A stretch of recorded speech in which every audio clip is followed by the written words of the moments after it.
Hello, so I'm putting together a few videos to show you how to use Photopea and how it is much like Photoshop in creating the image that you can see um, that uses the migrant mother. So I do need 3 images to do that, and I have those 3 images for you in Schoology, so you can download those.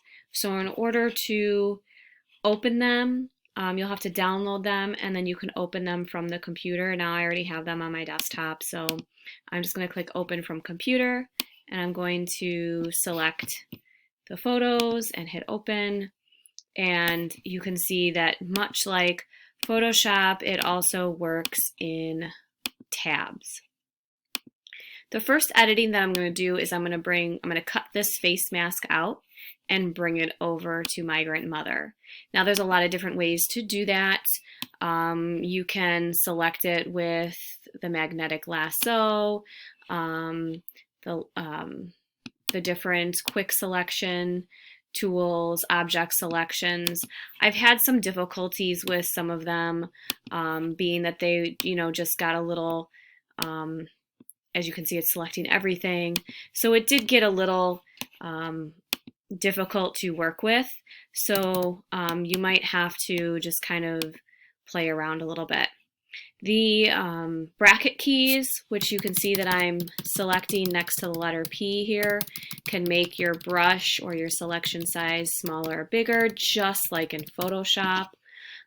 So that's also pretty cool. Some of the things that I found tricky while working with the selections, they may not always turn out exactly the way, Photoshop can be a little bit more detailed, but this works really, really well. So the one thing that I wasn't able to figure out is how to move this selection over to another image. So you can try to mess around with that. And I mean, normally you can just select this and like move it over, but I was trying to move it over to Migrant Mother and I wasn't getting there. So I'm just going to hit Command Z. You might have a different, maybe it's Alt Z or Control Z. You'll have to, whatever your backspace key is on your Chromebooks. So what I ended up doing instead of trying to move the selection over is I only want the face mask to move it over to Migrant Mother.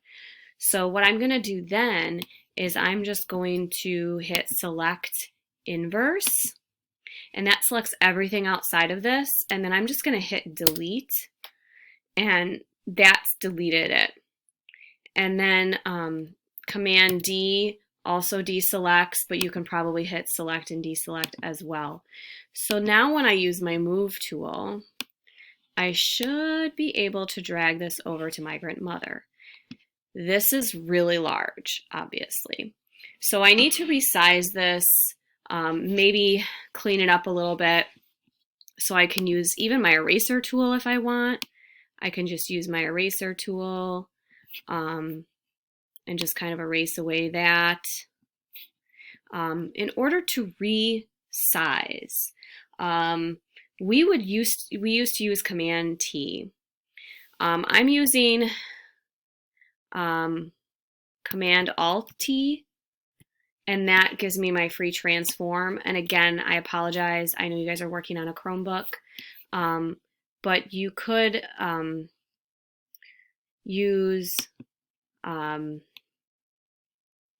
your image transform, or it would be your edit free transform. So let me do that and hit, I'm going to deselect this. So Command D, and then I'm going to go to edit free transform. Okay, and that'll be the same thing, okay, as the Command T. So what I'm going to hold down is I'm going to hold down my Shift and Alt so that I'm not making this a whole issue in terms of, warping it or anything in any way. I don't want to distort it yet.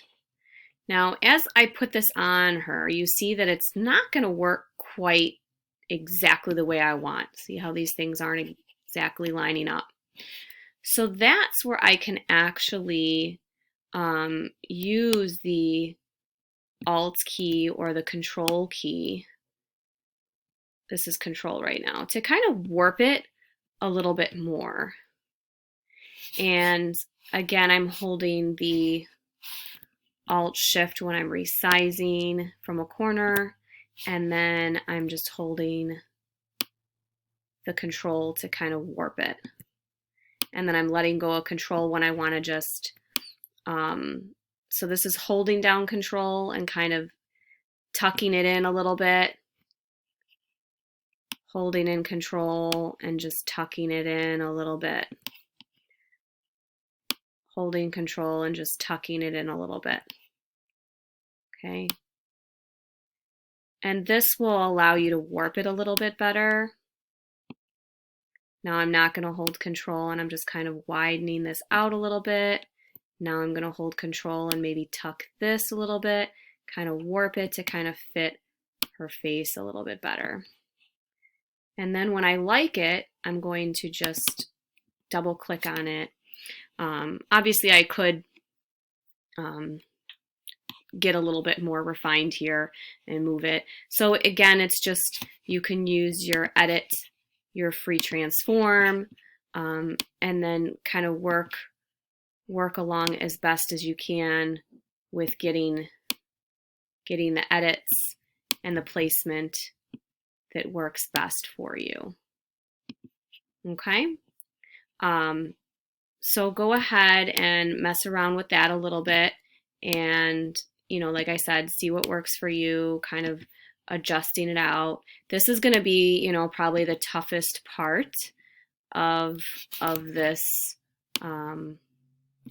Is just kind of getting it the way that you want, and messing around with this as best as you can to get it the way that you would like it. Okay. Now later on, I'm going to show you how to kind of erase some of these lines and get them to fit a little bit better. Okay. So again, holding down Control, maybe kind of warping that a little bit more, pulling that in a little bit. I think I'm going to go with that. I'm going to just go with that a little bit. I think that works pretty good.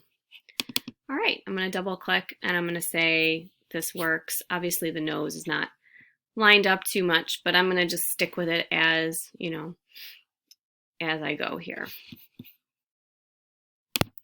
Now to get rid of some of these, I can just, like I said, use my eraser tool and just kind of erase. I'm on the same layer and erase into where this kind of seems right. Okay. I can hit Command Z to go back a step. And if I like that, maybe I'll just go with it that way. We can make this image black and white, or we can make this black and white to make this blend a little bit better. So that would just be, here are your image adjustments. They're pretty much all the same as Photoshop. So I'm going to just make it black and white. And I just click here and click here again to get rid of it. It kind of is a little tricky when trying to go back and forth. The other thing that is similar with Photoshop that is nice is working with a mask tool to show or hide parts of layers. So as you can see, her hands are kind of covering part of this mask, or it's covering part of her face, so it should actually be on the mask. So what I'm going to do is I'm going to add a layer mask to the layer of the mask. So you can use this, sorry, it's this little square with a circle. You can use this if you want to show or hide part of a layer. Yours might be black and gray, or black and gray. So in order to change that, you can just select on the color, and then you're going to use your brush. And what I did here is I just lowered the opacity of this just a little bit so I could start to see where her hands were. And then making sure you're selected on this white box, which is our layer mask tool, which we've done before. And I'm going to be painting with the black. What this is going to do is going to make, it's going to erase part of that. Now, if you see this, if it's red, what you'll have to hit is your backslash. Remember, the backslash is the line, the diagonal line that looks like it's going from the top left to the bottom right.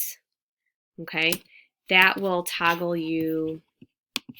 To your mask mode or your brush mode. Okay, so if it's red, just look for your backslash key and hit it. Now I'm going to go back to the background layer, or I'm sorry, not the background layer, the mask layer, and I'm going to turn that opacity all the way back up. You can see my edges are not like the greatest, so I could go back and change that, but because it is a mask, so remember I could just flip it with my X key to white, and Control plus still zooms us in. And remember, white brings back things. So that can be a way to just kind of bring back some of that detail there. Okay. So I'm sorry this was kind of a long video, but that was kind of working with some of those tools of working with masks, working with the edit transform, working with selection. So that was kind of a lot, but hopefully most of it was a little bit of a review. So please use this time to kind of practice with that, explore with that, and see how this works. Thank you.